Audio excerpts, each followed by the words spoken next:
Eu sou o Dr. Carlos Alexandre, médico cardiologista da cidade de Leme. Estou falando no mês de junho de 2020. Nós vamos falar agora sobre a pandemia e o vírus do Covid-19. Inicialmente, para que todos entendam, o que é um vírus? Ele não é considerado um ser vivo, é um parasita intracelular. É um agente infeccioso em que ele só consegue sobreviver dentro da célula do organismo.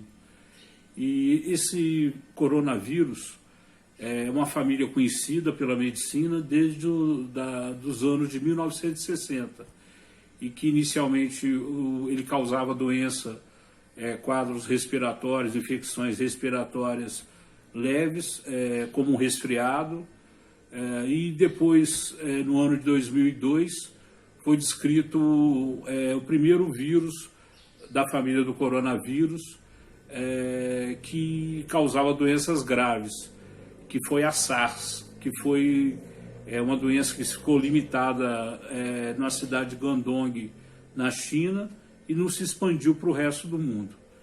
Depois, em 2012, 2013, apareceu também referente dessa família do coronavírus, no Oriente Médio, que também ficou restrita na região.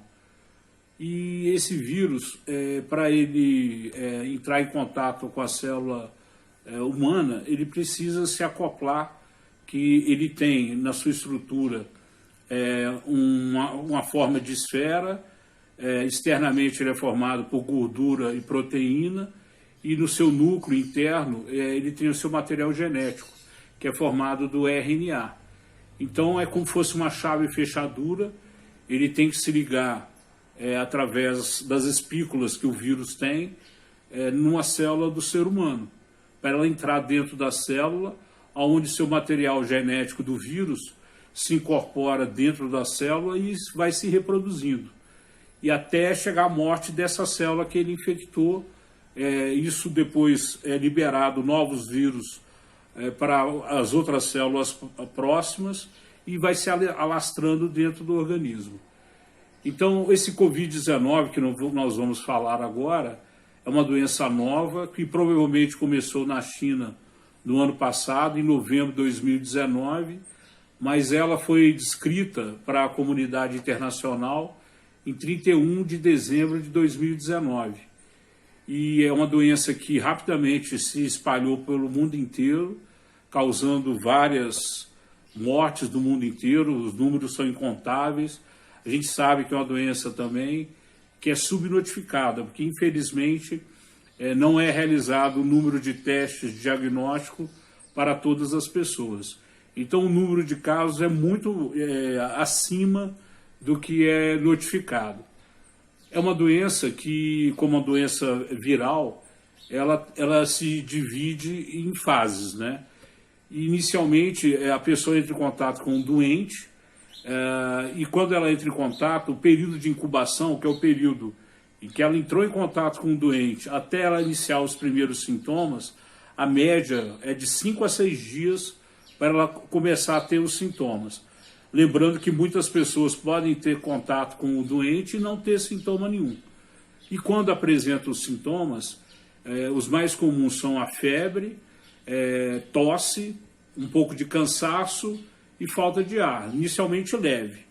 É descrito também como sintomas dessa doença, tem casos que ela pode dar dor de cabeça, dor de barriga, diarreia, pode ter um quadro de dor muscular no corpo, em que a pessoa queixa que tem dificuldade para se movimentar devido a essas dores. Foi relatado também que ela pode causar perda do paladar e perda do olfato, que é um sinal até característico dessa doença. Então é uma doença nova que nós estamos aprendendo. Cada dia, cada mês, estão aparecendo novos trabalhos, por isso que a gente sempre tem que mostrar o período que a gente está falando sobre ela, que com certeza daqui a um mês vão aparecer novas novidades. Então, como eu disse, é uma doença que hoje a gente divide ela em fases, seriam 3 fases da doença. A primeira fase do Covid-19 seria uma fase viral, infecciosa, em que a pessoa tem os sintomas da doença viral, que seria esse de febre, tosse e mal-estar, né? Que normalmente dura em torno de 7 dias esses sintomas. Aí depois ela pode evoluir para uma segunda fase, em que ela pode ter um comprometimento pulmonar, em que ela pode, com essa pneumonia viral, ela pode ter ou oxigenação normal ou uma queda da oxigenação. E a terceira fase da doença seria a fase mais grave, em que ela tem uma inflamação muito grave do pulmão e de todo o organismo, em que ela se manifesta em várias lesões de vários órgãos. Então, didaticamente, a gente divide em 3 fases, só que essa evolução varia de pessoa para pessoa. O caso que tem uma boa evolução, que é a grande maioria dos casos, 80% dos pacientes, eles vão ter uma doença leve, que geralmente de 7 a 10 dias ela vai estar curada. Essa é a grande maioria das pessoas. Em torno de 15% vai ter essa evolução em que ela vai ter também esse quadro de uma pneumonia viral e que ela vai precisar internar. E 5% vai ter uma evolução que entraria nessa fase 3, que é a fase mais grave, que é a fase crítica, que ela vai precisar de UTI, em que ela vai ter uma falta de ar muito grande, uma queda de oxigenação grave, que provavelmente ou ela vai precisar de oxigênio nasal ou até a ventilação mecânica assistida, no caso, o respirador.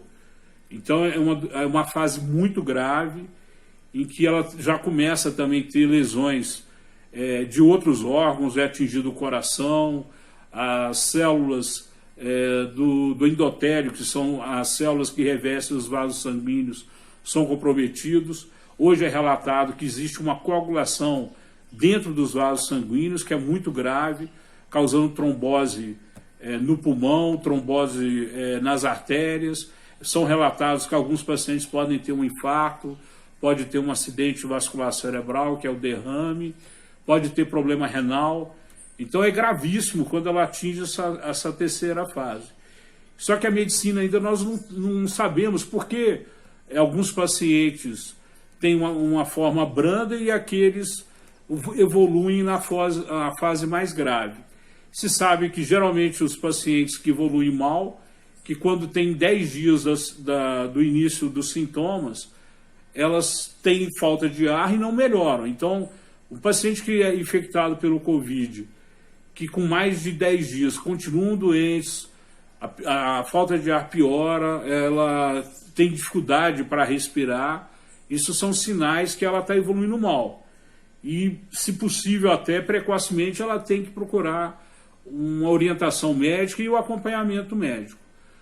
Essa doença, para fazer o diagnóstico, a gente tem disponível 2 tipos de método diagnóstico. Um é o método, chama PCR, que é colhido um material das vias respiratórias, ou do nariz ou da garganta, através do SWAP, que nada mais é um cotonete. É colhido o material e é mandado ao laboratório. Esse PCR ele detecta partícula do vírus. Geralmente ele é mais positivo nos primeiros 7 dias, até 15 dias você às vezes consegue detectar o vírus. É o exame mais preciso para o diagnóstico do Covid-19, é o PCR. E tem também hoje disponível os exames à base de anticorpos, em que normalmente ele começa a testar positivo o anticorpo a partir do 8º dia do início dos sintomas. Então, se a pessoa fizer o teste sorológico no 1º, 2º, 3º dia do início da doença, muito provavelmente, se fizer esse teste, vai dar negativo. Então, ele é recomendado a partir do 8º dia do início dos sintomas. Então, diante desses exames, você tem como ter o diagnóstico da doença. É importante a gente fazer o máximo possível de testes em pessoas, que quanto mais pessoas nós sabemos que ela foi infectada, nós vamos isolar essas pessoas e os familiares também, para saber se alguém pegou, alguém que teve contato próximo, porque para romper a cadeia de transmissão dessa doença, é isolar os infectados, que aí nós vamos conseguir evitar a expansão dessa doença. que chamou atenção também, é uma doença altamente contagiosa, ela é mais contagiosa que o vírus da gripe, ela só perde em transmissão do vírus do sarampo. Tanto é que é relatado um infectado pelo Covid-19 pode infectar até 3 pessoas. Então é uma doença que, se você tiver aglomerações e uma pessoa infectada, muito provavelmente a maioria vai se contaminar. Então é esse alerta que a gente tem que dar às pessoas, que deve considerar todos, por isso que é importante as medidas de higiene, para evitar o contato com os infectados, que muitas vezes a maioria dos infectados são assintomáticos e são os maiores transmissores. E descobriu também, mesmo aqueles que vão ter sintomas, 3, 4 dias antes do sintoma, ela já começa a transmitir a doença. Então é um alerta que a gente faz para ter esse cuidado.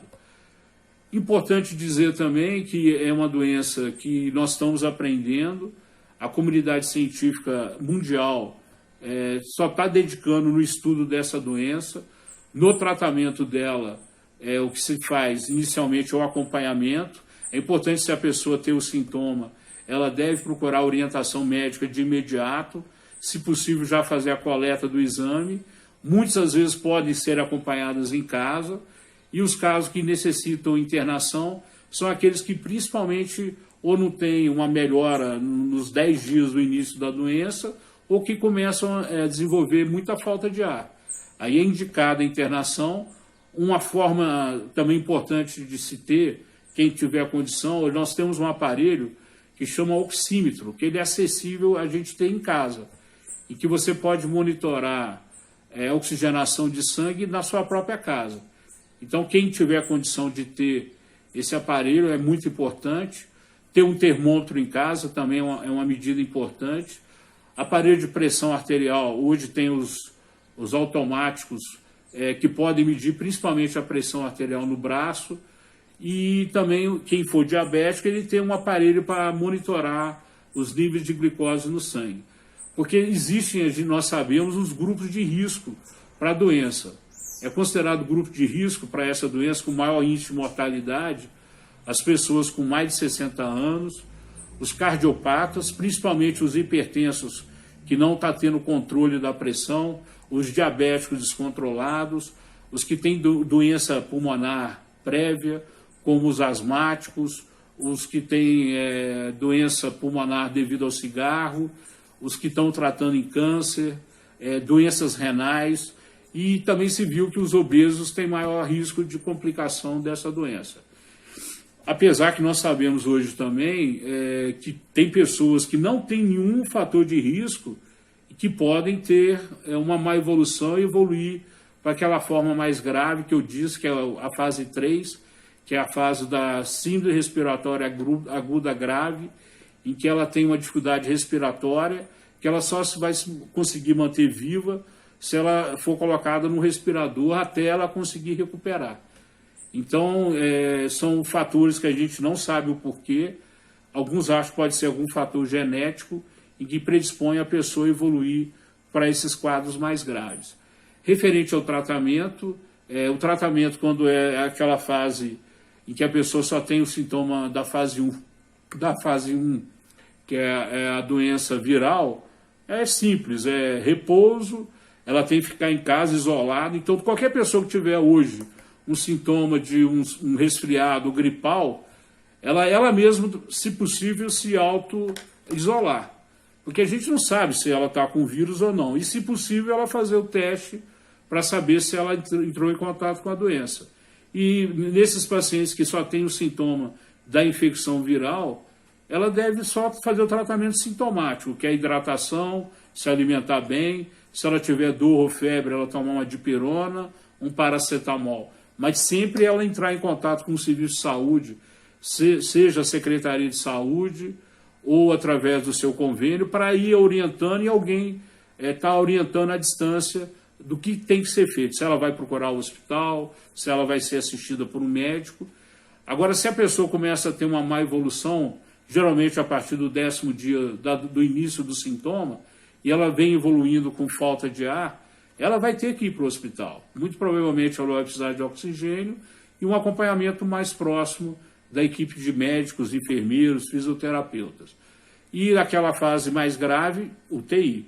Só que se viu que essa doença também, o tempo de internação da UTI é prolongado. Quando ela entra no respirador, geralmente é uma doença que ela fica às vezes 3 semanas necessitando do auxílio da ventilação mecânica. Então é uma doença grave, vocês têm que tomar cuidado, é uma coisa muito séria. Muitas vezes a gente tem visto pessoas que não acreditam que realmente é isso. Eu falo para vocês que é uma coisa gravíssima, nunca vista pela medicina. É importante dizer ainda que não tem tratamento específico para essa doença.